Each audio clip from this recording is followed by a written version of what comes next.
Hello everyone, welcome to the third video where we are finally gonna make our character move towards this tree.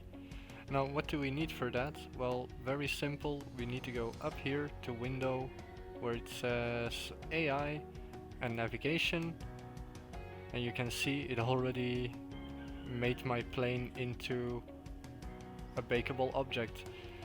Now what I want to do is in the top right where we have our navigation, in my case I'm gonna say navigation static and it's walkable. So this plane that we have right here, this plane is gonna be walkable. What did I just click on that I made walkable? Nothing, I hope. Okay, so this plane is walkable. Later I'm gonna change this to a terrain, and then the baking will take a little bit longer. But for now, let's do a fast bake, and you can see our character is an obstruction. Isn't that weird that our character is an obstruction? Let's check out our character. So click on your character, go to agent, and then say nothing, because it's not in here. We have to go to our inspector and then add. I'm gonna type in nav, and I'm just gonna get the character in here. Now basically, technically speaking, if we now rebake, you can see that there's this little square around him. If I bake again, that should be gone, which it is not, because this one, he has a collider and he shouldn't have a collider. The only one that should have a collider is the character. So the capsule collider on the visuals, remove that one, remove component, and on the character, let's see, does he fall over or does he slide under everything? I can't see him, so I don't know. Okay, he's not sliding under anything. There's also something weird going on with my character. 0, 0, and 0. Ah, I see what the problem is. Character visuals, 0, there. So the character, you can see that he's moving over the map and that I have a problem with actually going to that spot. Okay. That's kinda getting better. So again, in the bake, I'm gonna select the plane, I'm gonna go to the bake area, and I would like to bake again, which it's not allowing.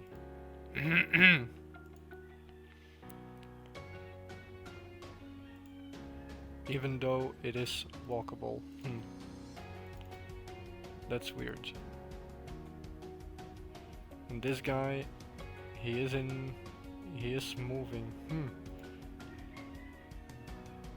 Maybe I should just add in a new plane, which will make it easier.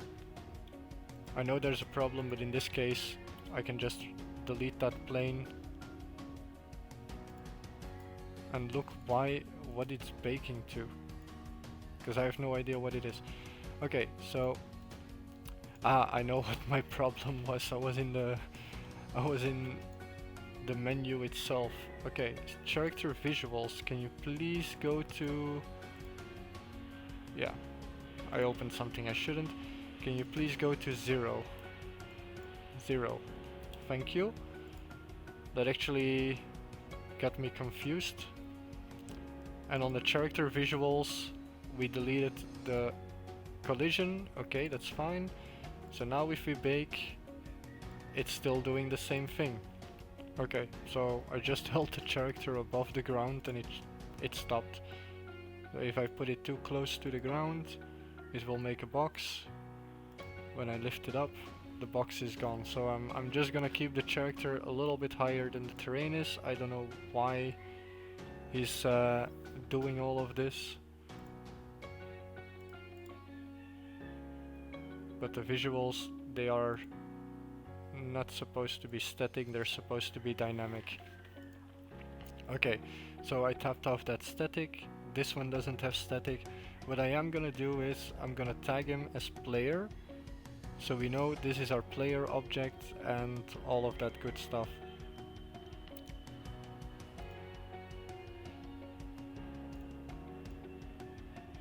Now the next thing that we're gonna have to do, like I said, we're gonna make this guy go to this guy. And how do we do that? Well, first of all, we're gonna make sure that we got our reference to the Nav Mesh. So what I'm gonna do for starters is I'm gonna copy this, I'm gonna paste it, and I'm gonna say .ai, and then down here, before I go into my first name and last name, I'm gonna say public Nav Mesh agent. Now normally this shouldn't cause a problem, and if it is, I will tell you guys. It's not. Okay, so we can continue. Basically what this agent is, when we go back into Unity real fast, I can show you. It's this Nav Mesh agent. Now we're making a reference to it, but we don't really have it yet, so we have to find a way to actually be able to use that Nav Mesh agent. So what I'm saying is, right underneath the mesh renderer, agent is equal to this dot game object dot get component Nav Mesh agent. There we go. Now why are we doing this? Well, we need to have a reference to our Nav Mesh agent to say, hey, this is your next location, go to it. And if we don't know who our agent is, then we can't really go and do that. So that's the reference to that agent. Okay, now a temporary void update, and it's not gonna be temporary. I'm just gonna delete this later on. Void update. In this void, I'm gonna say agent dot set destination is equal to that tree if I press a specific button. So if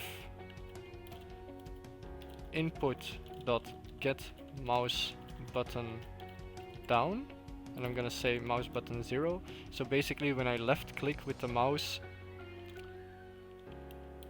I'm gonna say agent dot set destination,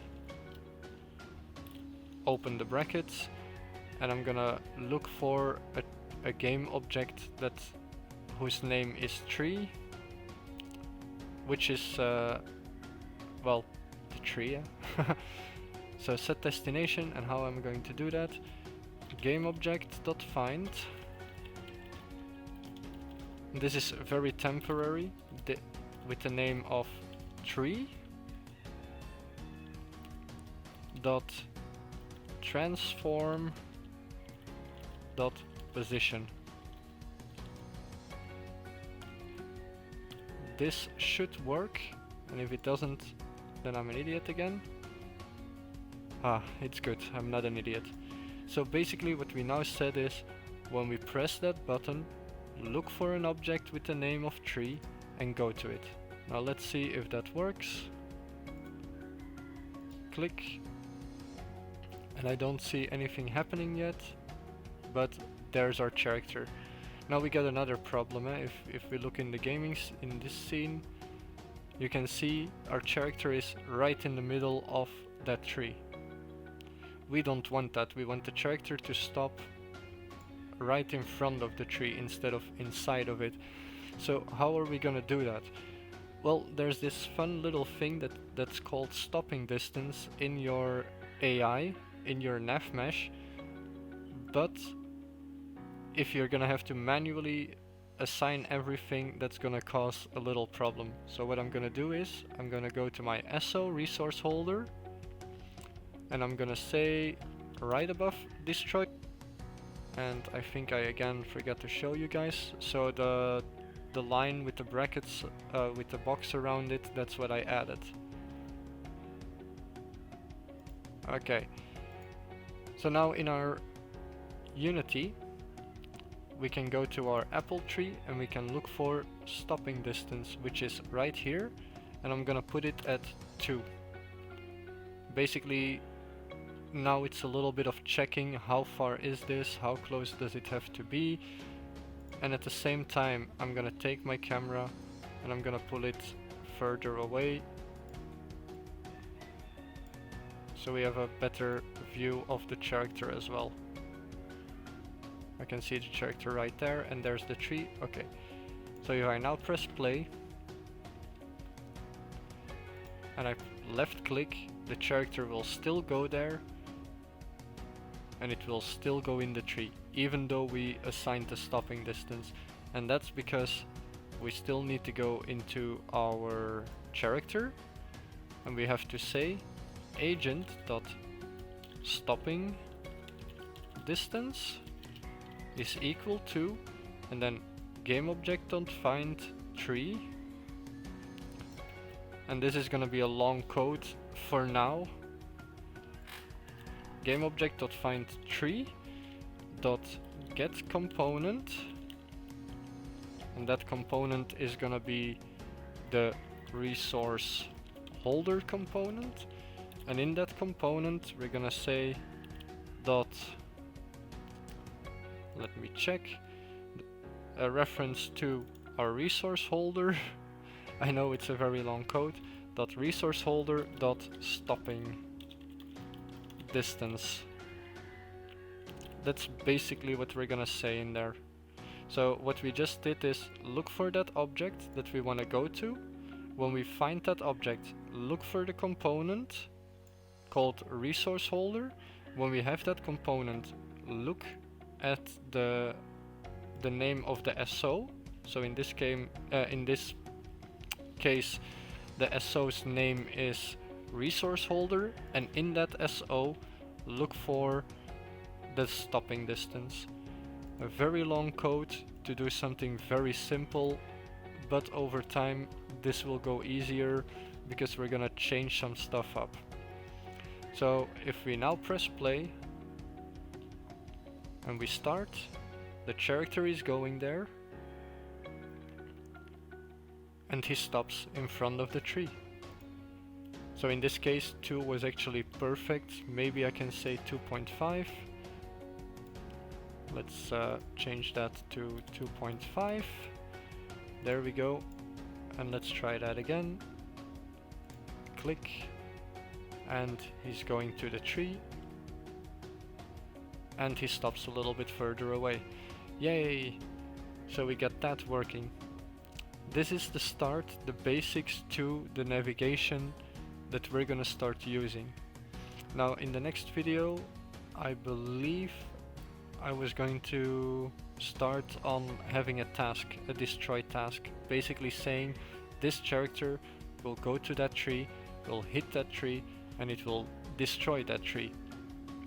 So for now I'm gonna put a link in the description for a video, a camera movement tutorial which allows you to rotate, move left to right, zoom in, zoom out. And after that we're gonna get into the creating tasks, because characters need tasks.